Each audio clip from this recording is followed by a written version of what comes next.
Le cas des périodiques est un petit peu différent, puisque les périodiques, on ne va pas réserver n'importe quel numéro de périodique.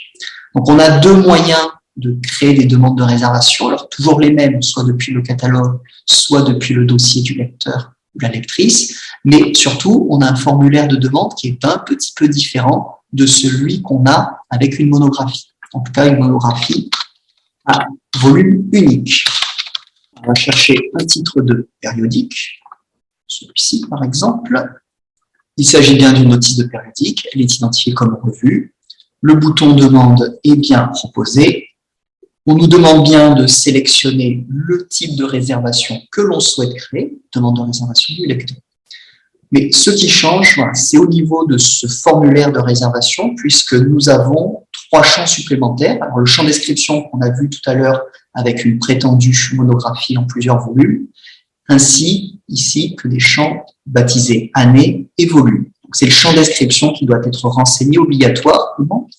Et ce champ description est d'un usage beaucoup plus complexe que celui d'une monographie à plusieurs volumes, puisqu'on va retrouver ici tous les exemplaires attachés à notre périodique, plus exactement, toutes les descriptions qui peuvent avoir été créées dans les exemplaires de ce titre de périodique. Alors, on va prendre une année en guise d'exemple pour illustrer ça. Alors, si je prends l'année 2004, je vais avoir en fait autant d'entrées qu'il y a eu de syntaxes différentes pour indiquer le numéro. Donc, si je prends par exemple l'exemple du numéro 2 de l'année 2004, j'en ai une première entrée avec un T majuscule, j'ai une deuxième entrée avec un T majuscule suivi d'un point, et j'en ai même une troisième entrée avec un T minuscule, suivi donc du numéro de volume et du numéro de l'année. Donc, on a 3 entrées différentes pour désigner le même numéro de la même revue. Donc, si je vais choisir l'un des 3, et en choisissant l'un des 3, bien, de manière presque mécanique, je vais choisir vraiment spécifiquement un exemplaire d'une bibliothèque.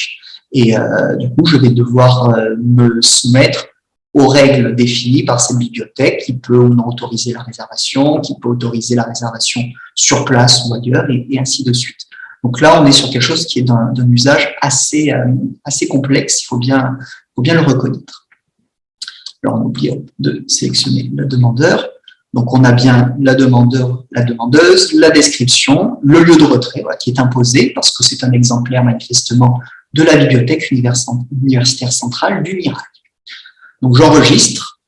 Ma réservation est créée sur un exemplaire précis pour lequel on va imposer un lieu de retrait.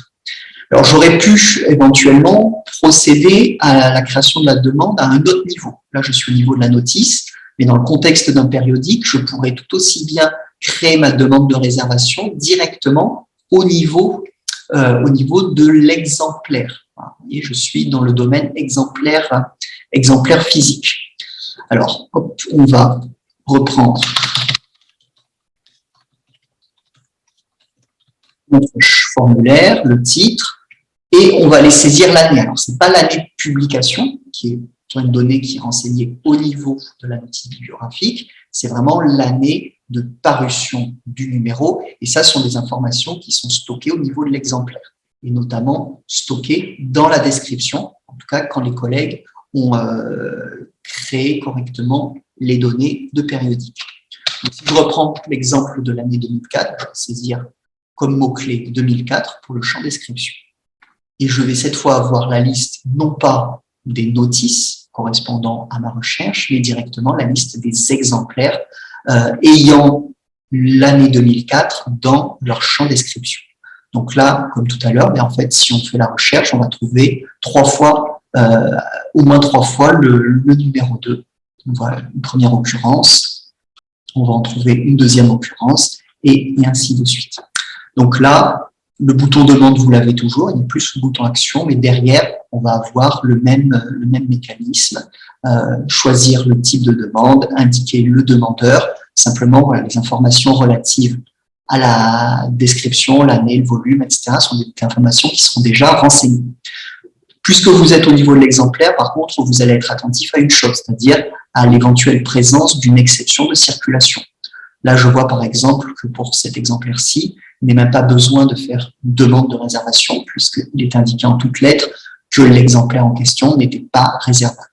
Alors des fois, l'exception de circulation n'apparaît pas et l'exemplaire n'est pas réservable malgré tout.